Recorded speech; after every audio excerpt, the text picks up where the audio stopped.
Good morning everyone. आज हम bio का पहला चैप्टर कोशिका चैप्टर पढ़ने जा रहे हैं, जिसमें सबसे पहले जीव के बारे में पढ़ेंगे। जीव क्या होता है? जो एक से अधिक कोशिका से मिलकर बना होता है, उसे जीव कहते हैं।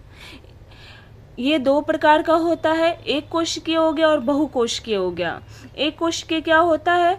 जो एक कोशिका से मिलकर बना होता है, उसे एक कोशिकीय कहते हैं। इसका एग्जाम्पल क्या हो गया? अमीबा हो गया और ईस्ट हो गया। ठीक है। बहुकोशिकीय क्या हो गया? जो एक या एक से अधिक कोशिका से मिलकर बना होता है, उसे बहुकोशिकीय कहते हैं। उदाहरण क्या हो गया इसका? जीव जंतु यानी हम लोग आ गए, पादप आ गया, कीट आ गया। सबसे लंबी कोशिका कौन हो गया? लंबी न्यूरॉन हो गया। इसे तंत्रिका कोशिका और नर्व सेल भी कहते हैं। ये ब्रेन में पाया जाता है। स्मॉलेस्ट सेल क्या हो गया? इन ह्यूमन बॉडी आरबीसी हो गया, फर्स्ट आरबीसी। और उससे और हल्का बड़ा शुक्राणु हो गया, यानी कि सबसे छोटा सेल कौन हो गया? आरबीसी हो गया। और सेकंड छोटा सेल शुक्राणु हो गया। लार्जेस्ट सेल कौन हो गया? यानी हमारे बॉडी में सबसे बड़ा कोशिका क्या हो गया? ओवम हो गया, यानी डिम्ब, जो कि फीमेल रिप्रोडक्शन अंग हुआ। सबसे बड़ी कोशिका क्या हुआ? Largest cell. ये ह्यूमन बॉडी का बात नहीं कर रहा है, ये सारे जगत जंतु का बात हो रहा है कि सभी में सबसे लार्जेस्ट सेल कौन हो गया? तो शुतुरमुर्ग का अंडा हो गया। ठीक है। कोशिका सिद्धांत किसने दिया? कोशिका सिद्धांत किसने दिया? शेल्डेन और श्वान ने दिया। नई कोशिका पहले से मौजूद कोशिका से बनती है, ये किसने कहा? रुडोल्फ विर्चो ने कहा था ये पहली बार, कि जो नई कोशिका है वो पहले से मौजूद कोशिका से बनती है। मृत कोशिका की खोज सबसे पहले किसने की? यानी कि मृत रॉबर्ट हुक ने की थी। रॉबर्ट हुक ने सबसे पहले कोशिका की खोज की, लेकिन मृत यानी मरा हुआ कोशिका की खोज की थी, और वो भी कॉर्क की एक पतली स्लाइस में कोशिका की खोज की थी। ये जानकारी हम लोग को कहाँ से मिलता है? माइक्रोग्राफ या बुक से मिलती है। जीवित कोशिका की खोज सबसे पहले किसने की? तो ल्यूनहॉक ने की थी। तालाब की पानी में जीवित कोशिका की खोज की थी इन्होंने, इसलिए ल्यूनहॉक को माइक्रोबायोलॉजी यानी कि सूक्ष्म जीव विज्ञान का जनक कहते हैं। ठीक है। अब कोशिका और जीवों का उनकी संरचना के आधार पर हम दो भागों में वर्गीकरण करेंगे। कौन कौन भाग में? प्रोकैरियोटिक और यूकैरियोटिक। प्रोकैरियोटिक क्या होता है? जिसमें न्यूक्लियस तो होते लेकिन वेल डिफाइन नहीं होते, यानी कि परिभाषित नहीं होते। अर्थात परिभाषित नहीं होते तो उससे क्या कहते हैं? केंद्रकाप कहते हैं।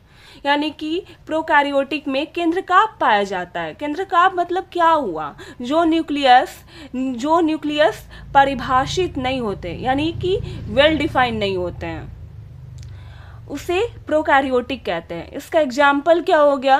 तो इसका एग्जाम्पल हो गया जीवाणु हो गया, यानी बैक्टीरिया हो गया, ब्लू ग्रीन एल्गे हो गया, नील हरित शैवाल हो गया, माइकोप्लाज्मा हो गया, साइनोबैक्टीरिया हो गया।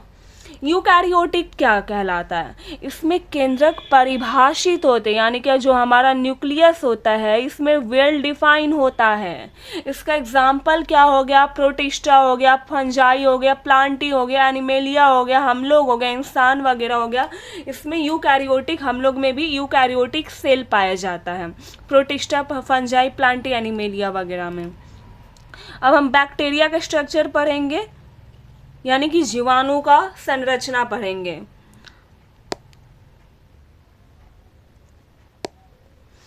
देखो, ये जो है सबसे आंतरिक पार्ट इसका क्या कहलाता है? प्लाज्मिड कहलाता है। प्लाज्मिड कहलाता है। एंटीबायोटिक रेजिस्टेंस होता है ये। ठीक है। इसके सबसे अंदर, यानी जो ये अंदर अनडिफाइंड न्यूक्लियस है, इसे न्यूक्लियोइड कहते हैं, यानी केंद्रकाप कहते हैं, जो बैक्टीरिया में पाया गया है। देखो यहाँ दिखाया गया है। इसके ऊपर वाले इसे क्या कहते हैं? कोशिका झिल्ली कहते हैं, सेल मेम्ब्रेन। इसके ऊपर वाले को क्या कहते हैं? इसके ऊपर क्या क्या होता है? कोशिका भित्ति बना होता है, कोशिका भित्ति होता है यानी सेल वॉल होता है। कोशिका भित्ति हर हर हर सभी में नहीं पाया जाता है, ये इंसान में नहीं पाया जाता कोशिका भित्ति, याद रखना। लेकिन पादप में पाया जाता है, जीवाणु में पाया जाता है, काइटिन में पाया जाता है कोशिका भित्ति, लेकिन इंसान में कोशिका भित्ति नहीं पाया जाता है, सिर्फ कोशिका झिल्ली पाया जाता है।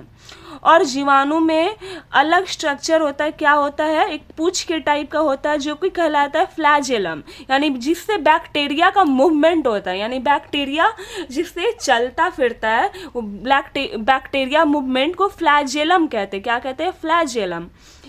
सिलिया होता है इसका ऊपर का जो सबसे ऊपरी पार्ट होता है ना, उसे ग्लाइकोकैलिक्स कहते हैं। क्या कहते हैं इसको? ग्लाइकोकैलिक्स कहते हैं। ठीक है।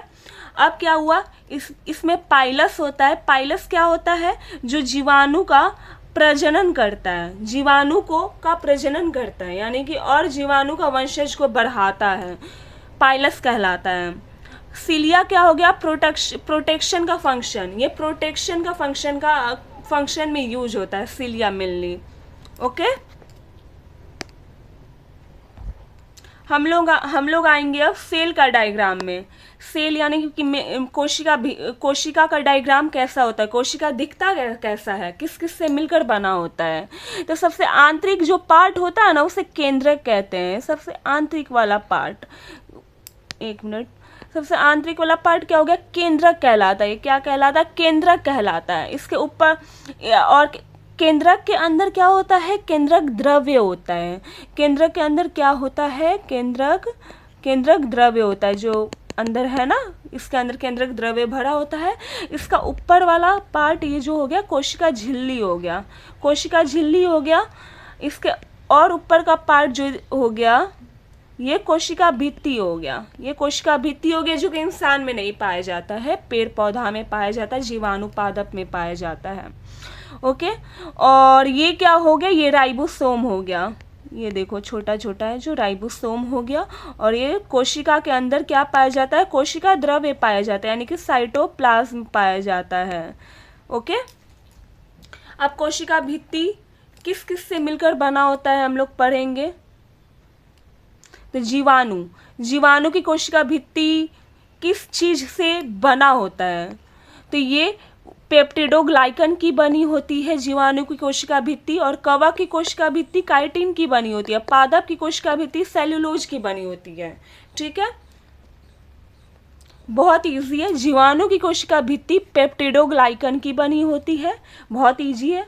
कवक की कोशिका भित्ति काइटिन की बनी होती है और पादप की कोशिका भित्ति सेल्यूलोज की बनी होती है। कोशिका झिल्ली के बारे में पढ़ेंगे। सेल मेम्ब्रेन, ये कोशिका झिल्ली, ये देखो, इसके बारे में पढ़ेंगे। वन बाय वन हम कोशिका के सारे स्ट्रक्चर के बारे में पढ़ेंगे। ठीक है। कोशिका झिल्ली किससे मिलकर बनी होती है? यह फॉस्फेट, लिपिड और प्रोटीन की बनी होती है। फॉस्फेट, लिपिड और प्रोटीन की बनी होती है। ये जो होती है ना, चयनात्मक पारगम्य होती है, सेलेक्टिवली परमिएबल होती है। क्यों? इसको क्या कहते हैं?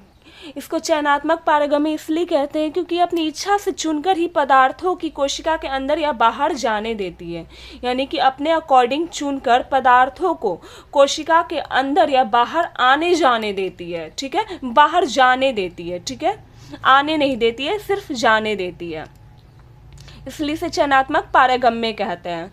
जीव द्रव्य क्या कहलाता है?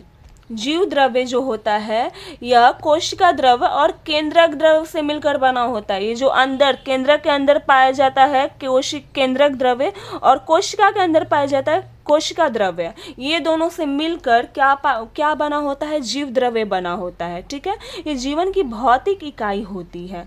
ये जो जीव द्रव्य शब्द है ये पुरकिंजे ने दिया था। किसने दिया था? पुरकिंजे ने दिया था। ठीक है, अब देखो प्रद्रवी जालिका यानी एंडोप्लाज्मिक रेक्टिकुलम क्या हुआ? देखो ये डायग्राम देखो। ओके,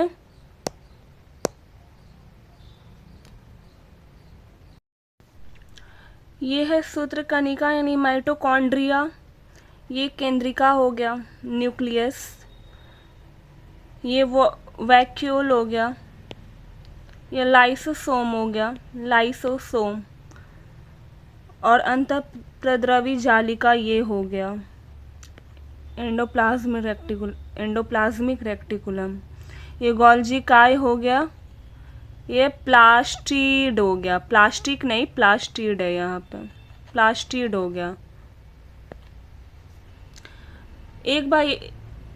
वन बाय वन हम सबके बारे में पढ़ेंगे। पहले पढ़ते अंतःप्रद्रवी जालिका यानी कि एंडोप्लाज्मिक रेक्टिकुलम क्या होता है। ये जो होता है यह परिवहन तंत्र का निर्माण करती है, अर्थात यह कोशिका के विभिन्न भागों के बीच और केंद्रक के बीच पदार्थों यानी कि प्रोटीन, लिपिड के परिवहन के लिए एक मार्ग का काम करती है। अंतःप्रद्रवी जालिका क्या हुआ कि यह कोशिका के विभिन्न भागों के बीच और केंद्रक के बीच, केंद्रक क्या होता है, मेन कोशिका का सबसे इनर पार्ट होता है, वो दोनों के बीच ये पदार्थों, कौन कौन पदार्थ, प्रोटीन, लिपिड के परिवहन का काम करती है, यानी कि आवाजाही का, आवागमन का के लिए मार्ग का बनाने का काम करती है। ये दो प्रकार का होता है, चिकनी अंतःप्रद्रवी जालिका और खुरदरी अंतःप्रद्रवी जालिका। जो चिकनी होता है, चिकनी ER होता है, उसमें राइबोसोम नहीं होता है। यह लिपिड तथा स्टेरॉइड संश्लेषण में सहायक होता है। जब इसमें राइबोसोम नहीं होता है तो यह लिपिड और स्टेरॉइड संश्लेषण में ही सहायक होगा ना। और लेकिन खुरदरी में क्या होता है, खुरदरी अंतःप्रद्रवी जालिका में क्या होता है, राइबोसोम होता है। जब राइबोसोम होगा यानी कि वो प्रोटीन का संश्लेषण करेगा भाई, इसलिए यह जो खुरदरी होता है वो प्रोटीन का संश्लेषण करता है। ठीक है, चिकनी में क्या होता है, राइबोसोम नहीं होता, लेकिन खुरदरी में राइबोसोम होता है। ठीक है, लाइसोसोम क्या हुआ, यह सेल कोश क्या किससे कहते हैं, तो यह सेल यानी कि सेल कोशिका के पाचन में मदद करता है। यह सेल कोशिका यानी कि कोशिका के पाचन में मदद करता है, यानी कि जो बेकार कोशिका हो गया, जो खराब कोशिका हो गया, उसको ये खा जाता है, उसको ये पचा जाता है। इसलिए इसे क्या कहते हैं, आत्महत्या की थैली कहते हैं। इसे क्या कहते हैं, आत्महत्या की थैली कहते हैं। और लाइसोसोम का निर्माण कहाँ होता है, गोल्जी काय में होता है, गोल्जी काय में होता है। ठीक है, गोल्जी काय क्या होता है आगे पढ़ेंगे। लाइसोसोम क्या होता है, जो कोशिका के पाचन में मदद करता है, यानी कि कोशिका को जो पचा जाता है, खा जाता है, बेकार कोशिका को, इसलिए इसे आत्महत्या की थैली कहते हैं। पादप कोशिका का, हाँ देखो, पादप कोशिका का लाइसोसोम यानी जो पादप पेड़ पौधा में लाइसोसोम होता है उसको क्या कहते हैं, स्फीरोसोम कहते हैं। क्या कहते हैं, स्फीरोसोम कहते हैं। अब राइबोसोम के बारे में पढ़ेंगे। राइबोसोम यानी कि प्रोटीन से बनी संरचना होती है। यह RNA और प्रोटीन की बनी संरचना होती है। इसका खोज किसने किया, इसका खोज किया जॉर्ज पैलेड ने किया। इसमें कोई भी झिल्ली नहीं होती है, राइबोसोम में कोई भी झिल्ली नहीं होती है। अदर कोशिका में झिल्ली होती है, लेकिन राइबोसोम में झिल्ली नहीं होती है। ठीक है, माइटोकॉन्ड्रिया के बारे में पढ़ेंगे। माइटोकॉन्ड्रिया तो सबको ही जानता होगा क्या होता है। इसमें 2 झिल्ली होता है, जिसे डबल मेम्ब्रेन बाउंड स्ट्रक्चर भी कहते हैं, क्योंकि इसमें 2 झिल्ली होता है। इसका कार्य क्या होता है, श्वसन क्रिया को संपादित करता है, भोजन का विखंडन करता है, और भोजन का विखंडन करके ATP के रूप में ऊर्जा मुक्त होता है इससे, यानी एडेनोसाइन ट्राइफॉस्फेट कहते हैं, ATP का फुल फॉर्म हुआ। माइटोकॉन्ड्रिया का क्या काम हुआ, श्वसन क्रिया को संपादित करना और भोजन का विखंडन के माध्यम से ऊर्जा मुक्त करना, ATP बनाना और ATP के रूप में ऊर्जा मुक्त करना। हम लोग को इतना ऊर्जा कहाँ से मिलता है, माइटोकॉन्ड्रिया ही ना भोजन का विखंडन करती है और ATP के रूप में ऊर्जा मुक्त करती है। माइटोकॉन्ड्रिया का और क्लोरोप्लास्ट का मात्र ऐसा 2 कोशिका है जिसका अपना DNA और राइबोसोम दोनों होती है। खुद का माइटोकॉन्ड्रिया का भी अपना DNA और राइबोसोम होती है, इसलिए इसे कोशिका का पावर हाउस कहते हैं, पावर हाउस ऑफ सेल कहते हैं। अब क्लोरोप्लास्ट आओ, इसमें भी 2 झिल्ली होते हैं, यानी कि इसमें भी 2 झिल्ली होते हैं और इसमें भी खुद का डीएनए और राइबोसोम होता है। हम बोले ना कि 2 कोशिका होता है जिसमें खुद का डीएनए और राइबोसोम होता है। कौन कौन? माइटोकॉन्ड्रिया एक हुआ और एक क्लोरोप्लास्ट हुआ जिसका खुद का डीएनए और राइबोसोम होता है। प्लास्टिड के बारे में पढ़ेंगे। यह सिर्फ प्लांट सेल में पाया जाता है, इंसान में तो नहीं पाया जाता, किसी भी सेल में नहीं, सिर्फ प्लांट सेल में पाया जाता है। पिगमेंट के आधार पर ये जो होता है 3 प्रकार का होता है।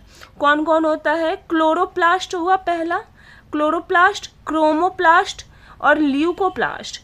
क्लोरोप्लास्ट सबको पता है, ये ग्रीन होता है। ग्रीन क्यों होता है? ये क्योंकि इसमें क्लोरोफिल मौजूद होता है, इसलिए ग्रीन होता है। इसे कोशिका का रसोई घर कहते हैं। किसे? क्लोरोप्लास्ट को कोशिका का रसोई घर कहते हैं, यानी किचन ऑफ द सेल कहते हैं। ठीक है, इसमें क्लोरोफिल होता है इसलिए ग्रीन होता है। ठीक है, और ये प्रकाश संश्लेषण में मदद करता है। कौन? क्लोरोप्लास्ट यानी क्लोरोफिल। अब क्रोमोप्लास्ट, एक सेकंड क्रोमोप्लास्ट हो गया, थर्ड ल्यूकोप्लास्ट हुआ। ल्यूकोप्लास्ट क्या होता है? ये रंगीन या सफ़ेद होता है, ये स्टोरेज का काम करता है। ठीक है, ये स्टोरेज का काम करता है ल्यूकोप्लास्ट। देखो, स्टोरेज यानी भंडारण का काम करता है। कार्बोहाइड्रेट का भंडारण अमीलोप्लास्ट करता है, वसा का भंडारण इलायोप्लास्ट करता है, प्रोटीन का भंडारण एल्यूरोप्लास्ट करता है। ठीक है, अब केंद्रक में आए। केंद्रक किसे कहते हैं? केंद्रक में जीन तथा क्रोमोसोम उपस्थित होता है। इसका खोज किसने किया था? रॉबर्ट ब्राउन ने किया था। केंद्रक का खोज किसने किया? रॉबर्ट ब्राउन ने किया। इसमें जीन तथा क्रोमोसोम उपस्थित होता है। केंद्रक, देखो ये हुआ केंद्रक, सॉरी ये केंद्रिका हुआ। केंद्रक के अंदर केंद्रिका पाया जाता, केंद्रिका हुआ। ये केंद्रक हुआ, इसके अंदर केंद्रिका पाया जाता। और ये क्या हुआ? ये क्रोमैटिन जालिका हुआ, धागे जैसी संरचना होती है। केंद्रक द्रव्य कहाँ होगा? केंद्रक के अंदर पाया जाएगा केंद्रक द्रव्य। क्रोमैटिन जालिका, ये देखो जो केंद्रक में पाया जा रहा है क्रोमैटिन जालिका, ये 2 चीज़ों से मिलकर बना होता है। क्रोमैटिन जालिका 2 चीज़ों से बना होता है, एक डीएनए हो गया और एक हिस्टोन प्रोटीन से मिलकर बना होता है। केंद्रिका यानी कि जो केंद्रिका होता है ये राइबोसोम यानी आरएनए का संश्लेषण स्थल है। आरएनए का संश्लेषण स्थल है केंद्रिका। ठीक है, क्रोमोसोम में आए नहीं, पहले गोल्जी काय पढ़ लेते। ठीक है, गोल्जी काय क्या होता है? इसका कार्य क्या होता है? प्रोटीन, वसा आदि का पैकेजिंग करना है, यानी कि इसे ट्रैफिक कंट्रोलर कहते हैं। ट्रैफिक कंट्रोलर कहते हैं। ये क्या करता है? प्रोटीन, वसा आदि को पैक करता है, इसका आदि का पैकेजिंग करना इसका कार्य है। इसे पौधों में क्या कहते हैं? डिक्टियोसोम कहते हैं। डिक्टियोसोम कहते हैं। जीन, सॉरी गोल्जी क्या होता है? पता चल गया। ये प्रोटीन, वसा आदि का पैकेजिंग करना इसका कार्य है, पैकेजिंग करता है, इसलिए इसे ट्रैफिक कंट्रोलर कहते हैं गोल्जी काय को। याद रखना, बहुत इंपॉर्टेंट पॉइंट है। अब क्रोमोसोम में आए। क्रोमोसोम क्या हुआ? यानी गुणसूत्र क्या हुआ? तो क्रोमैटिन यानी जालिका कोशिका विभाजन के समय क्रोमोसोम में बदल जाता है। जो क्रोमैटिन होता है वो कोशिका विभाजन के समय गुणसूत्र में बदल जाता है। ये जो क्रोमैटिन है ना जी, ये गुणसूत्र में बदल जाता है कोशिका विभाजन के समय। ठीक है, 46 यानी कि 23 पेयर क्रोमोसोम होता है। ठीक है, मेल में 22 पेयर और XY पेयर होता है। फीमेल में 22 पेयर और XX पेयर होता है। यही XX पेयर और XY पेयर को हम लोग सेक्स क्रोमोसोम या एलोजोम कहलाता है। ये XY या XX पेयर ही ना लड़की होगी या लड़का होगा ये डिफाइन करता है, तो इसलिए सेक्स क्रोमोसोम कहते हैं। ठीक है, और 22 पेयर को ऑटोसोम कहते हैं। ठीक है, मेल देखो फीमेल में XX होता है, X यानी कि लड़की, नहीं एक अगर देखो XX मिला तो लड़की हुई और XY मिला तो लड़का हुआ, यानी कि पूरी तरह लड़की होगी या लड़का होगा वो किस पे डिपेंड करता है? वो मेल पे डिपेंड करता है। अगर एग्ज़ाम में पूछता है कि किसी भी कि लड़की होगी या लड़का, मीन्स जाति किसके थ्रू पता चलेगा, उसका लिंग किसके थ्रू पता चलेगा कि लड़की है या लड़का, तो वो मेल के थ्रू पता चलेगा, मेल के XY क्रोमोसोम के थ्रू पता चलेगा। ठीक है। वंशानुगत क्रम में मूल इकाई है जीन, यानी कि सबसे छोटी इकाई क्या हो गया, जीन हो गया। जीन के ही श्रृंखला से क्या बनता है, DNA बनता है, और DNA के लंबी श्रृंखला से क्या बनता है, क्रोमोसोम बनता है, और बहुत सारे क्रोमोसोम के लंबी श्रृंखला से कोशिका बनता है, और कोशिका से एक ह्यूमन बॉडी तैयार होता है। ठीक है। अब क्या बोल रहा है, जेम्स वाटसन तथा फ्रांसिस क्रिक ने DNA की द्विकुंडलित संरचना प्रस्तुत की थी। बोलेगा DNA की द्विकुंडलित संरचना किसने प्रस्तुत की, पूछता है एग्जाम में। तो जेम्स वाटसन तथा फ्रांसिस क्रिक ने। और एकल कुंडलित संरचना किसने प्रस्तुत की, तो RNA की एकल कुंडलित RNA एकल कुंडलित संरचना होती है, DNA द्विकुंडलित संरचना होती है, और RNA एकल कुंडलित संरचना होती है। एनिमल में सेंट्रोसोम एंड सेंट्रियोल होता है। ठीक है।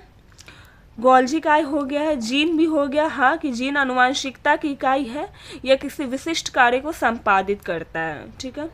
अब हम लोग आए कोशिका विभाजन में, यानी कि सेल डिवीजन। ये 3 पार्ट में डिवाइड होता है, असूत्री यानी कि एमिटोसिस, अर्धसूत्री विभाजन एंड समसूत्री विभाजन। ठीक है। असूत्री विभाजन क्या हुआ, असूत्री विभाजन क्या हुआ, यह जो होता है यह प्रोकैरियोट्स और एकल कोशिकीय यूकैरियोट्स में होता है। ठीक है। इसका एग्जाम्पल क्या हो गया असूत्री विभाजन का, जीवाणु और अमीबा या ETC। ठीक है। जो भी या तो प्रोकैरियोटिक हो या तो एक कोशिकीय यूकैरियोटिक हो, उसमें असूत्री विभाजन होगा। इसमें जो एक सेल होता है वो 2 डाउटर सेल यानी 2 संतति कोशिका या मातृ कोशिका में विभाजित हो जाती है, यानी जो एक सेल होती है वो विभाजित होकर 2 डाउटर सेल बनती है, यानी कि मातृ कोशिका बनती है। ठीक है।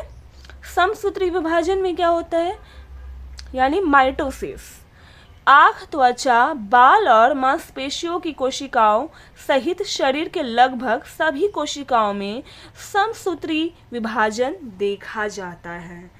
यानी कि समसूत्री और अर्धसूत्री सबसे इम्पोर्टेंट होता है।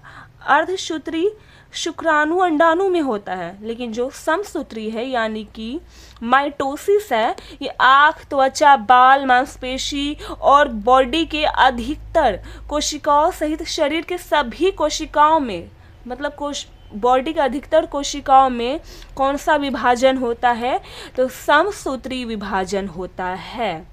ठीक है। अपवाद क्या है, जनन कोशिका, यानी जनन कोशिका में मात्र अर्धसूत्री विभाजन होता है। जनन कोशिका को छोड़कर बाकी सारे कोशिका में शरीर के समसूत्री विभाजन होगा। इसमें क्या होता है, एक मूल कोशिका से 2 डाउटर सेल बनता है, 2 मातृ कोशिका बनता है। ठीक है। इसमें जो गुणसूत्रों की संख्या यानी क्रोमोसोम की संख्या है वो डाउटर सेल कोशिका के समान रहती है, मातृ कोशिका के समान रहती है। याद रखना, एग्जाम में आता है कि समसूत्री में गुणसूत्रों की संख्या मातृ कोशिका के समान रहती है। अर्धसूत्री विभाजन क्या हो गया, बताया मैंने कि जनन कोशिका में अर्धसूत्री विभाजन होता है। ओके। यह शुक्राणु या अंडाणु में होता है। शुक्राणु यानी कि मेल का रिप्रोडक्शन अंग हुआ और अंडाणु यानी कि फीमेल का रिप्रोडक्शन अंग हुआ। इसमें एक मूल कोशिका यानी एक पेरेंट सेल से 4 संतति कोशिका यानी 4 डाउटर सेल बनती है। इसमें गुणसूत्रों की संख्या जो होती है वो मातृ कोशिका यानी कि डाउटर कोशिका या संतति कोशिका के आधी हो जाती है। समसूत्री में क्या था, गुणसूत्रों की संख्या मातृ कोशिका के समान रहती है, लेकिन अर्धसूत्री में क्या है, गुणसूत्रों की संख्या मातृ कोशिका के आधी हो जाती है और इसमें एक मूल कोशिका 4 संतति कोशिका बनती है। ये आता है एग्ज़ाम में। Okay, thank you. अगर वीडियो अच्छा लगा हो तो लाइक करें, शेयर करें और सब्सक्राइब करें।